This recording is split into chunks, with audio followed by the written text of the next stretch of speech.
আপনি মনে করতেছেন সৌদি আরব যদি বলে যে আমি ফিলিস্তিনের সঙ্গে আছি, বাংলাদেশ, ইন্দোনেশিয়া, মালয়েশিয়া, কাতার, কুয়েত, ওমান, ইরান, ইরাক, তুর্কি, আফগানিস্তান, পাকিস্তান, এই সব মুসলিম অধ্যুষিত এলাকার সবাই বলবো যে হ্যাঁ সৌদি আরবের সাথে যে আমরা যুদ্ধ করব? কেন? For what reason? For what reason? Saudi Arab যদি ইসরায়েলের সাথে লাগে, সৌদি আরব যদি আমেরিকার সাথে লাগে, আপনি কেন এটা আশা করেন যে সারা পৃথিবীর মুসলিমরা সৌদি আরবের পক্ষ নেবে? তো পক্ষ তো ফিলিস্তিনেরও নিচ্ছে।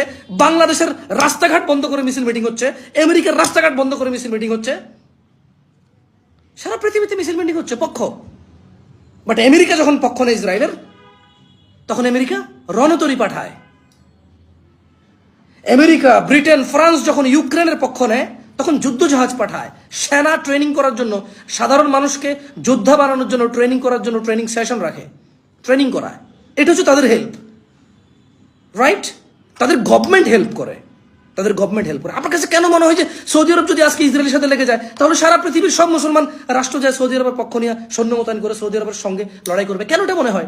তাহলে আল আকসা কি দোষ করছে? ফিলিস্তিন কি দোষ করছে? ফিলিস্তিনি কি আল আকসা নাই? ফিলিস্তিনি কি আল আকসা নাই? তো কেউ তো ফিলিস্তিনের সরকারের সাথে বলতেছে না, কোন দেশের মুসলিম সরকার তো ফিলিস্তিনি সরকারের সাথে বলতেছে না যে ফিলিস্তিনে আল আকসা আছে, ফিলিস্তিনে আল আকসা আছে। সমস্ত মুসলিম দেশের সরকাররা তো ফিলিস্তিনের সরকারের বলতেছে না যে তোমার দেশে আল আকসা আছে, আমরা সবাই তোমার সাথে যাই লড়বো।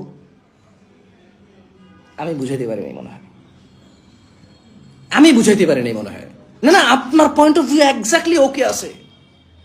আপনি, আমি আসলে বোকা। You are so right, you are so right. আমি আসলেই বোকা, ইললজিক্যাল, এগুলো অকথ্য, এর ফালতু কথা, দালালি করতেছি, রাইট? হ্যাঁ, আপনি সঠিক। ইরান ফিলিস্তিনের একটা কিছু করে ফেলবে, তুর্কি এবার হামলা দিছে ইসরায়েলের গুড়ায় ফেলবে। আমি দেখেন, ওয়াল্লাহি আল্লাহ সাক্ষী, 2014 সালের আগে আমি জীবনে নিউজও দেখতাম না। আমি সৌদি আরবে ছিলাম, সাইকেল টাইকেল চালাইছি, মসজিদ মাদ্রাসায় গেছি, খেলাধুলা করছি, ওই যে খাওয়া দাওয়া খাইছি, বেশিরভাগ সাইকেল চালাইতাম, হ্যাঁ সাইকেলিং করতাম। এত নিউজ দেখবে কে? কে নিউজ দেখে? বাট বাংলাদেশে এসে নিউজ দেখতেছি। কিন্তু 2014 সাল থেকে আমি শুনি ইরান ফিলিস্তিনের সঙ্গে আছে, তুর্কি তো এবার ইসরায়েলকে গুঁড়াই দিবে, এ করবে সেই করবে, সৌদি আরব চেষ্টা করতেছে যুদ্ধ বন্ধের জন্য, মিশর ত্রাণবাহী ট্রাক পাঠাইছে, অপেক্ষা করতেছে গাজার সীমান্তে, শুনতেছি। বাট আমেরিকা যখন বলে ইসরায়েলের সঙ্গে আছে, সে রণতরী পাঠায়। আমেরিকা যখন বলে ইসরায়েলের সঙ্গে আছে, সে যোদ্ধা পাঠায়।